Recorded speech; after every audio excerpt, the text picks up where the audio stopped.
The record will reflect the same appearances that we had prior to the recess. Before we resume, you'll recall that shortly before the lunch recess, Mr. Weatherwax's name came up and I made a disclosure. After I left the bench, I put two and two together and need to make a more fulsome disclosure that may impact how we proceed.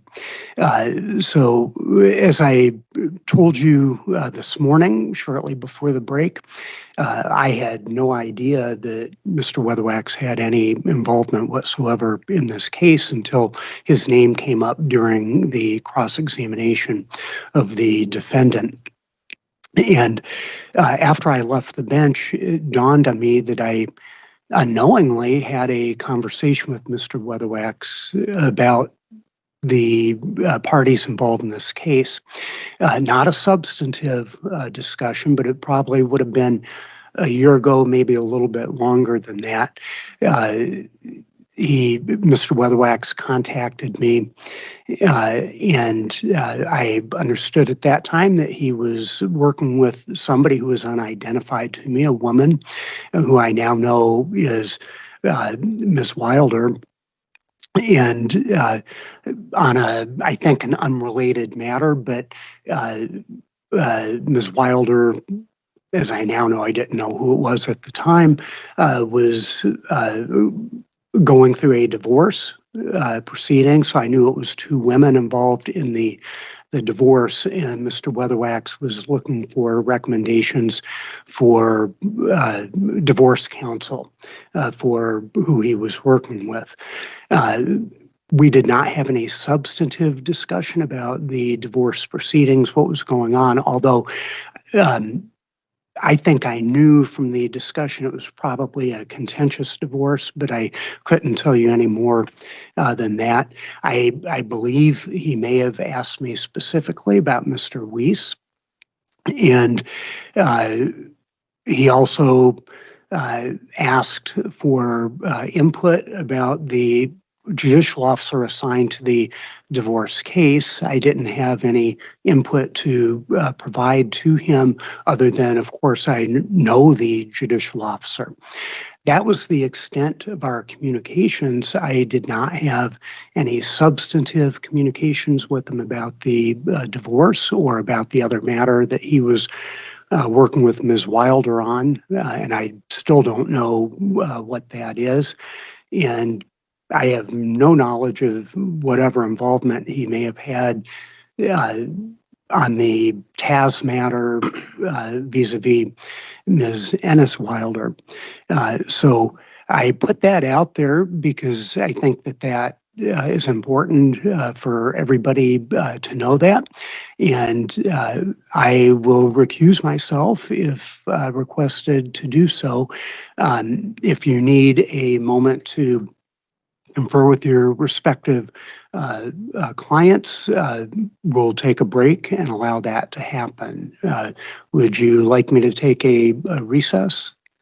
About a 5-minute recess. We'll do that. I think that that's appropriate, and let my staff know when you've had a chance to confer with your counsel and you're ready for me to come back out. Thank you, Your Honor. Thank you.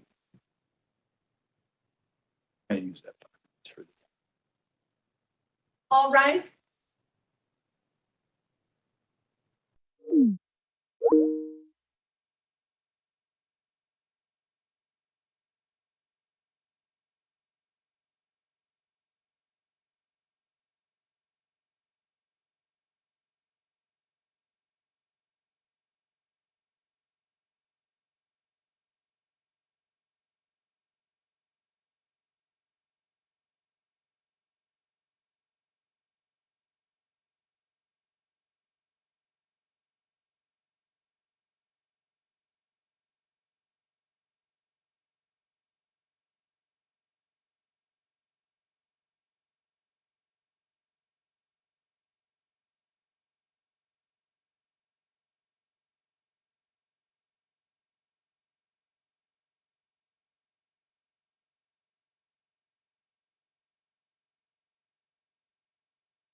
Who wants to be heard? Your Honor, Meyer? defendants, and what I'll say is, after the morning and the statements that were made, we discussed them, and our initial position was we would let you decide, and we spoke with plaintiff's counsel and said the same thing. But I think after hearing the further discussion and the communication that had occurred about a year ago, we have changed our position, and we do request that you recuse yourself.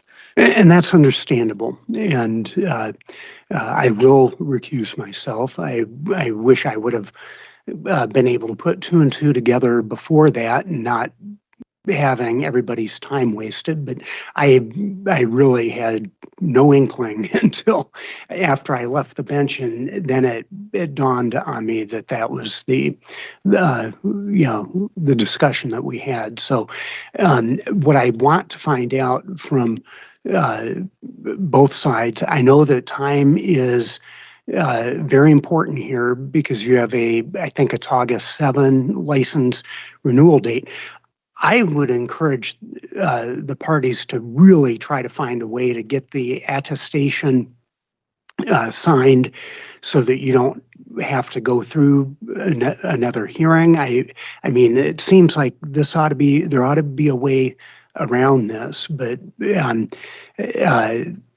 I'll just leave it at that. But I want to find out, is that August 7 date a hard date? Because what I'll do when I leave the bench, I'll see if I can reach Judge Blanchard and see if we can get this expedited on a reassignment to somebody else and let him know that we have this urgency to have an evidentiary hearing set. So let me start with Mr. Bork about the timing. Yeah, excuse me, Your Honor, Chipotle, to be full disclosure. Yeah, we would like it set as soon as possible. And totally understand the court's position on everything. So if I know you're tend to have a lot of cases and not as many judges for cases, but if you could you'll do the best you can. We appreciate it. Well, what happens if there's not a hearing before August 7th? So we're about a week away, I think, from the license renewal date. Is that a hard deadline that there's a let me hear from Mr. Bork and then I'll get to you, Mr. Meyer. Is that a hard and fast deadline? Yeah, I'm going to frankly talk to the department's attorney, Greg Falls, who I think both of us have a collegial relationship with. And in full disclosure, he's a former partner of mine as well. You probably knew that Mr. Weatherwax and I were at Sherman and Howard together. Okay. We previously were at Fenimore Craig together. And so. And I saw you in the law library when we were in law school, but that's the extent. Yes, I do remember that. I wasn't in there. Yeah, that's another matter. I seem to recall that was your reputation, Mr. Bork. Well, yeah, I'm taking the fifth. Okay.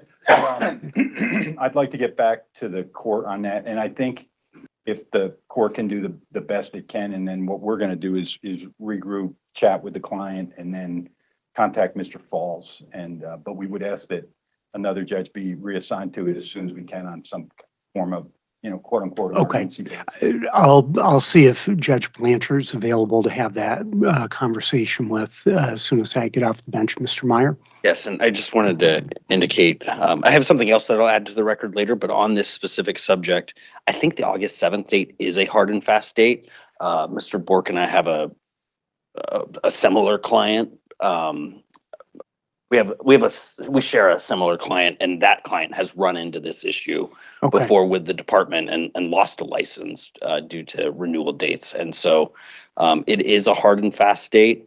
The one thing I can think of just off the top of my head that could possibly extend it is if we stipulated to add in the Department of Health and requested that date be extended by 30 days but I don't even know if the court has the authority to do that on this record. And Well, I'm not going to do anything because I'm recusing myself at your request. So, right. so I won't be doing anything, but other than trying to get it reassigned and reset before whoever the case will be going to as quickly as possible. Remind me, well, I can probably, let me just take a quick look